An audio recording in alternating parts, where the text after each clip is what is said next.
হাই friends, আপোনালোক সকলোকে মোৰ অসমীয়া হাউচৱাইফ চেনেলৰ নতুন এটা ভিডিঅ'লৈ স্বাগতম জনাইছোঁ। আশা ৰাখিছোঁ আপোনালোক সকলো ভালে আছে। আপোনালোকৰ চুলি সৰি সৰি যদি তালু ওলাই গৈছে, চুলি একেবাৰে পাতল হৈ গৈছে, তেতিয়াহ'লে আপোনালোকৰ বাবে এই ভিডিঅ'টো বেছি জৰুৰী হ'ব। আমাৰ সকলো মানুহৰে এটা বয়স আহে, যিটো বয়সত চুলি সৰিবলৈ আৰম্ভ হয়, আৰু সেই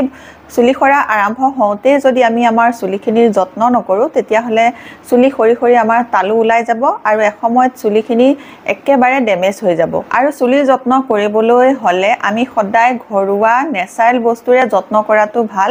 কাৰণ কেমিকেলযুক্ত বস্তুৰে যদি আমি আমাৰ চুলিখিনিৰ যত্ন কৰিবলৈ যাওঁ, কেইদিনমানৰ কাৰণেহে ভালে থাকিব।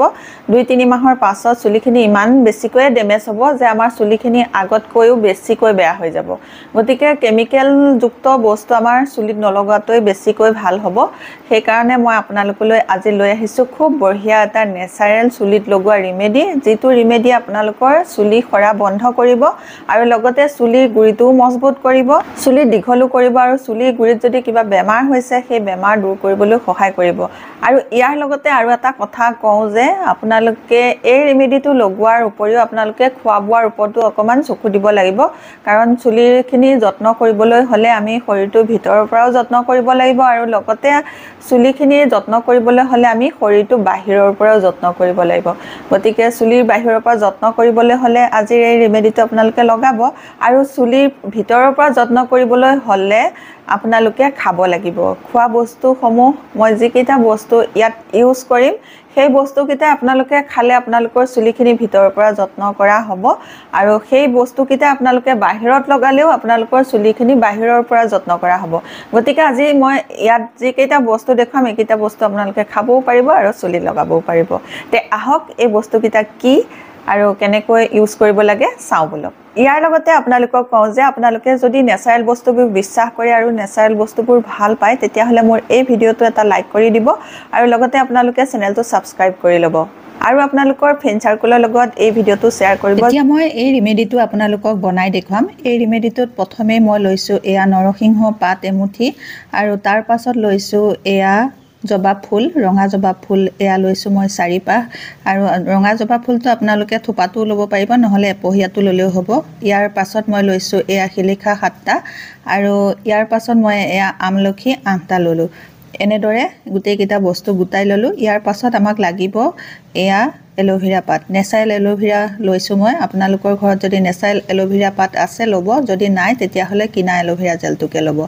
এতিয়া মই পাতকেইটা কাটি এনেকৈ থিয় কৰি থৈ দিছোঁ। এয়া দেখিছে হালধীয়া ৰঙৰ পানীটো গৈ আছে। এই হালধীয়া ৰঙৰ পানীটো যোৱাৰ পাছতহে এল'ভেৰা নেচাৰেল পাতটো ব্যৱহাৰ কৰিব লাগে। এতিয়া মই গোটেইকেইটা বস্তু এয়া ধুই লৈছোঁ, এবাৰ ভালকৈ চাফা কৰি ল'ব লাগিব, তাৰ পাছতহে ব্যৱহাৰ কৰিব পৰা হ'ব।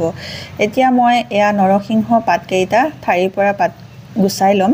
এনেদৰে আপোনালোকেও গুচাই ল'ব যাতে পিচিবলৈ সুবিধা হয়। নৰসিংহ পাতটো আমি খোৱাও আমাৰ স্বাস্থ্যৰ পক্ষে বহুত ভাল, আৰু আমাৰ চুলিত লগোৱাটো ভাল।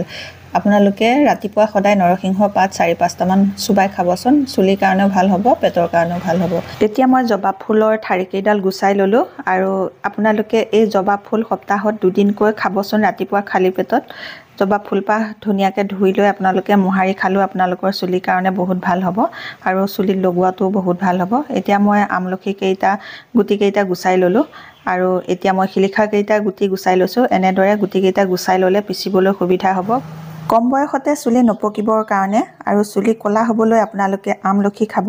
আমলখি ৰাতিপুৱা আপোনালোকে জুচ কৰিও খাব পাৰে, নহ'লে আপোনালোকে দিনটোত আমলখি 3টামানকৈ খালেও চুলিৰ কাৰণে ভাল হয়। শিলিখা যদি আপোনালোকে খায় তেতিয়াহ'লেও চুলিৰ কাৰণে ভাল হয়, আৰু চুলিত শিলিখা লগালেও চুলিখিনি চিল্কি হোৱাত, চুলিখিনি পিছল হোৱাত সহায় হয়। আপোনালোকে শিলিখা খাবও আৰু চুলিত লগাবও। ইয়াৰ পাছত মই আনিছোঁ এয়া এল'ভেৰা পাতটো। এল'ভেৰা পাতটোৰ প্ৰথমতে মই ছাইডৰ এয়া কাঁইটকেইডাল কাটি লৈছোঁ। এল'ভেৰা জেলটো আমাৰ চুলিত লগালে চুলি সৰা বন্ধ হয়, আৰু চুলিখিনি চিল্কি চাইনি হোৱাত, পিছল হোৱাত সহায় হয়। আৰু চুলিখিনি ভিতৰৰ পৰা যত্ন কৰিবলৈ হ'লে আপোনালোকে ৰাতিপুৱা এল'ভেৰা জুচো খাব পাৰে। এল'ভেৰা জুচ খালে চুলিৰ কাৰণেও ভাল হয়, স্বাস্থ্যৰ কাৰণেও ভাল হয়। আপোনালোকে চুলিখিনি ভিতৰৰ পৰা যত্ন কৰিবলৈ হ'লে, ভিতৰৰ পৰা মজবুত কৰিবলৈ হ'লে, চুলিৰ গুৰিটো মজবুত কৰিবলৈ হ'লে এল'ভেৰা জেল লগাওক আৰু খাওক। এতিয়া মই এল'ভেৰা জেলটো এনেকৈ অকণমান উলিয়াই লৈ টুকুৰা টুকুৰা কৰি লৈছোঁ। আপোনালোকেও এনেকৈ গোটেই জেলটো উলিয়াই নল'লেও হ'ব, আধা পাতটো কাটি লৈ এনেকৈ সাইডৰ পাতটো কাটি লৈ টুকুৰা টুকুৰাকৈ আপোনালোকে এনেকৈও কুটি দিব পাৰে নহলে জেলটো উলিয়াই কুটি দিলেও হ'ব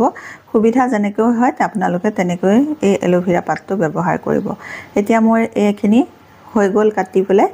কাটি হৈ যোৱাৰ পাছত মই গোটেইখিনি বস্তু মিক্সাৰ জাৰত ভৰাই দিছো আৰু কেইবিধমান বস্তু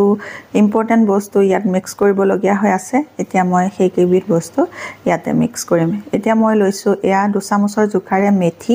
আপোনালোকেও মেথি লব 2 চামুচ আৰু এয়া লৈছো মই কালজিৰা 2 চামুচ কালজিৰা আমাৰ চুলিৰ কাৰণে ভাল আৰু মেথিও বহুত ভাল আমাৰ চুলিৰ কাৰণে এতিয়া মই লৈছো ইয়া তিল লৈছো মই 2 চামুচৰ জোখাৰে আপোনালোকেও তিল লব 2 চামুচৰ জোখাৰে এই গুটেই কেইটা বস্তু আমাৰ চুলিৰ কাৰণে বহুত বেছিকৈ ভাল হয় আৰু পিচিবৰ কাৰণে মই দি ললো অকনমান পানী আপোনালোকে পানীৰ ঠাইত দৈও দি লব পাৰে এতিয়া মই ইয়া পিচি লৈ ললো এতিয়া মই ইয়া চাইছো গুটেইখিনি বস্তু খুব ধুনিয়াকৈ গুড়া হৈ গল আৰু এই ৰেমেডিটো দেখিবলৈ পেষ্টখিনি দেখিবলৈ দেখিছেনে কোলা কোলা হৈছে কাৰণ ইয়াত তিল আছে কালজিৰা আছে তিল আৰু কালজিৰাই আমাৰ চুলিখিনি কোলা কৰাত চুলি গুৰিটো মজবুত কৰাত সহায় কৰিব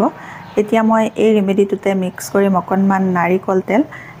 তেলটো মই ইয়াত 2 চামুচৰ জোখাৰে মিক্স কৰিম যাতে এই ৰেমেডিটো লগোৱাৰ পাছত চুলিখিনি যাতে ড্ৰাই হৈ নাযায় তাৰ কাৰণে মই ইয়াত নাৰিকল তেলো মিক্স কৰিছো আৰু নাৰিকল তেলটো আমাৰ চুলিৰ কাৰণে বহুত বেছিকৈ ভাল হয় এতিয়া মই গোটেইখিনি বস্তু ভালকৈ মিক্স কৰি ললো ৰেডি হৈ গল ৰেডি হৈ যোৱাৰ পাছত এই বস্তুটো কেনেকৈ লগাব লাগে তাৰ নিয়মটো মই আপোনালোকক পিছলৈ দেখুৱাই আছো এতিয়া মই তৈয়াৰ কৰি ললো এইটো নেচাৰেল হেয়াৰ ৰেমেডি এই ৰেমেডিটো কেনেকৈ ব্যৱহাৰ কৰিব লাগে এতিয়া মই আপোনালোকক দেখুৱাম আৰু এইটো পিছাৰ পাছত মই আধা ঘণ্টা থৈ দিলো পিছি পেলাই আধা ঘণ্টা আপোনালোকে ৰাখি থব কাৰণ ইয়াত মেথি মিহলোৱা হৈছে তিল মিহলোৱা হৈছে কালজিৰা মিহলোৱা হৈছে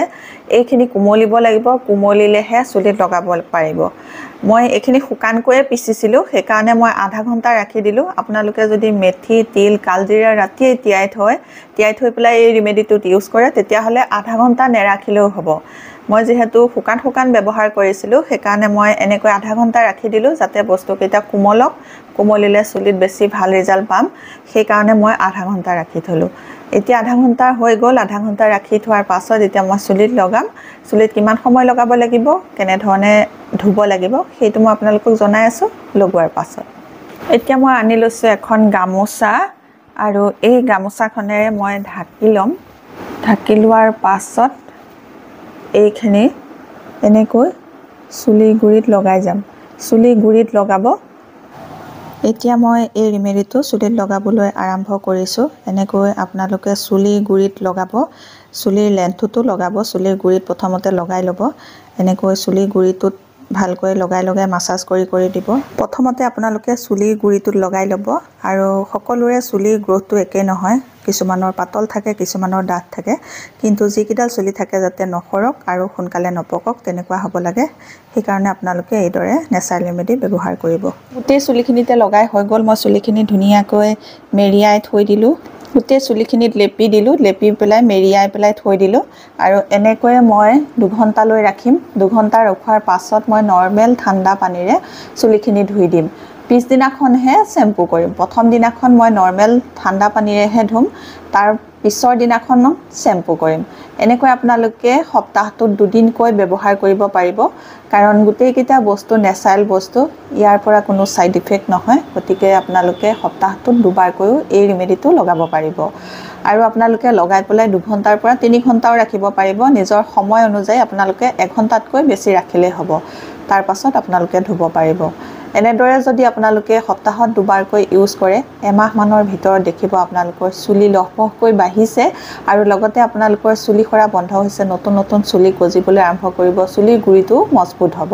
বজাৰত পোৱা বিভিন্ন ধৰণৰ চুলিত লগোৱা কেমিকেল যুক্ত প্ৰডাক্টৰ পৰা বাচিবলৈ হলে আপোনালোকে এনেদৰে নেচাৰেল বস্তু ব্যৱহাৰ কৰিব আৰু চুলিখিনিক